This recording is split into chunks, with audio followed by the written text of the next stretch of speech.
حضرت عثمان غنی رضی اللہ تعالیٰ عنہ کے پاس جس وقت مال آیا تو ایک یہودی تاجر آیا اور اس نے کہا کہ میں آپ کو ڈبل منافع دیتا ہوں۔ حضرت عثمان غنی نے کہا کہ یہ تھوڑا ہے۔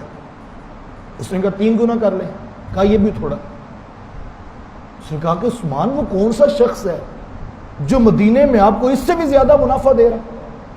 کہا یہ تھوڑا ہے صاحب۔ اس نے کہا 10 گنا کی طرف جاؤں، کہا یہ بھی تھوڑا ہے۔ اللہ اکبر۔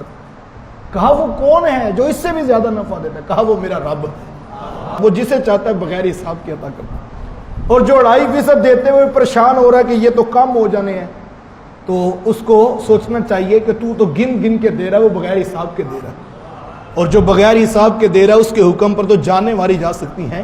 یہ چند ٹگے اور چند روپوں کی حیثیت اور اوقات ہے۔ اگر یہ بات سمجھ آ جائے تو زکوٰۃ ادا کرنا آسان ہو جائے گی۔ اس ترغیب کے اوپر میں اور آپ اپنے مال کو پاکیزہ کرنے کی نیت سے زکوٰۃ کو ضرور ادا کرنے کی نیت کریں۔ اور آپ کو میں دعوے سے کہتا ہوں، یہ دعویٰ میرا نہیں ہے، کیونکہ میرے دعوے میں ہو سکتا کسی کو شک بھی ہو۔ حضور اسلام کی یہ حدیث سن لیں۔ اللہ کے رسول صلی اللہ علیہ وآلہ وسلم نے ارشاد فرمایا، حضور میں اللہ کی قسم صدقہ کرنے سے مال کم نہیں ہوتا، مال بڑھ جاتا۔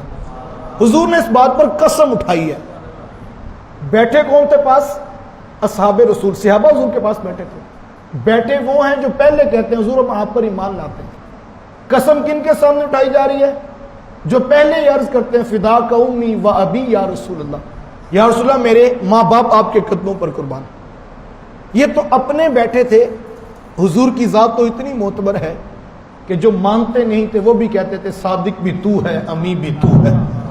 یہ اپنے بیٹھے تھے، حضور نے ان کی موجودگی میں قسم کیوں اٹھائی؟ جبکہ قسم کسی بات کی اہمیت کے پیش نظر اس کو پختہ کرنے کے لیے اٹھائی جاتی ہے۔ مجھے کسی بات پر یقین نہ آئے تو میں کہتا ہوں قسم اٹھائیں گے اسی طرح ہوا، تو آپ قسم اٹھائیں گے، لیکن جو بیٹھے ہیں ان کو تو یقین ہے، وہ تو ایمان لا چکے ہیں حضور پر۔ اس کے باوجود حضور اسلام نے قسم کیوں اٹھائی؟ علماء یہ فرماتے ہیں کہ اس کی وجہ یہ ہے کہ انسان کی عقل اس کے اوپر اعتراض کرتی ہے۔ فرمایا صدقہ کرنے سے مال کم نہیں ہوتا، بڑھ جاتا ہے، جبکہ عقل کیا کہتی ہے؟